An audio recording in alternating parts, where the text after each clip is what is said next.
சங்கிகள் எவ்வளோ மோசமானவர்கள்ங்கிறதுக்கு இந்த ஒரு சம்பவத்தை பாருங்கள். ஒரு கரையான ஒரு முழு மரத்தையும் அழிக்கக்கூடியது போல் மம்தானியும் அமெரிக்காவில் ஒரு கரையான். மம்தானி சத்தியப்பிரமாணம் செய்து 24 மணி நேரத்துக்குள் அமெரிக்கா பூங்காவில் காலை நடைபயிற்சியில் ஈடுபட்டிருந்த ஒரு கிறிஸ்துவ பெண்ணை மம்தானியின் மதத்தைச் சேர்ந்தவர்கள் கொல்லத் தொடங்கினார்.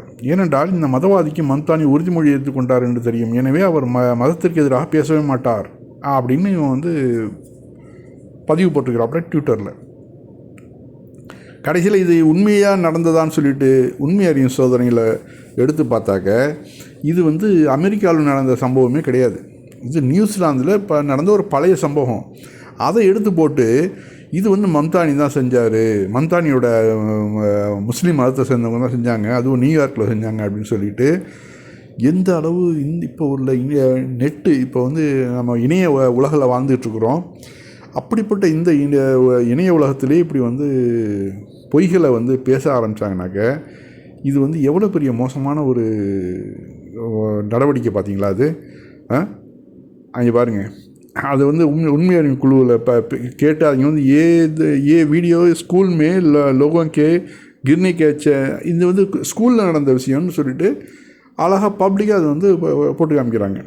அப்போ இதை செஞ்சது மிஸ்ரா, மிஸ்ரானா இப்போ அதாவது மேல் ஜாதி தான், பார்ப்பன குரூப்பு. இவர்கள் தான் இதே மாதிரி தான் இந்த காலத்து நம்முடைய வரலாற்றுகளையும் அவுரங்கசீப்பை பற்றியோ திப்பு சுல்தானை பற்றியும் சேர சோழ பாண்டியர்கள் இவர்களை பற்றியும் எல்லா பொய்களையும் எழுதி வச்சு அந்த வரலாற்றையும் அப்படியே சமணர்களை பற்றியும் பௌத்தர்களை பற்றியும் எல்லாத்தையும் மோசமானவர்கள்னு சித்தரித்து இவர்கள் மட்டுமே யோக்கியமானவர்கள்னு சொல்லி தமிழர்களுடைய சொத்துக்கள் எல்லாம் பிடுங்கிட்டு இன்றைக்கி அந்த இடத்துல இவர்கள் உட்கார்ந்துக்கிட்டு தமிழர்களை உள்ளே வராத, நீ தீட்டு, இங்கே உள்ளே வந்தால் தீட்டுன்னு சொல்லிட்டு அவர்களை வெளியாக்குறத நம்ம பார்க்குறோம். அதை பாருங்கள்.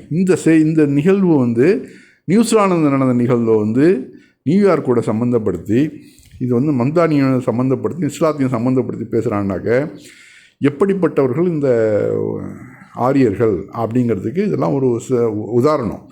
நம்ம ரொம்ப ரொம்ப கவனமாக இருக்கணும். இந்த இணைய உலகத்திலேயே இப்போ இவ்வளோ பெரிய பொய்யை பேசுனாங்கனாக்க நம்ம அந்த காலத்தில் எப்படிப்பட்ட வரலாறுகள்லாம் புரட்டுகள் எல்லாம் கொண்டு நம்முடைய வரலாற்றையை நம்ம மூதாதையர்களுடைய வரலாற்றையை மாற்றி இன்றைக்கி அவர்கள் உட்கார்ந்துக்கிட்டு நம்மளை சூத்திரர்கள் அப்படின்ட்டு தமிழர் அதாவது ஆதிக்குடிய தமிழர்களை சூத்திரர்கள்னு ஒதுக்கி வச்சு அவர்கள் கோவில்களுக்குள்ளே உள்ள நுழைய விடுறது இல்லை. எவ்வளோ பெரிய கொடுமை பார்த்தீங்களா இல்லையா?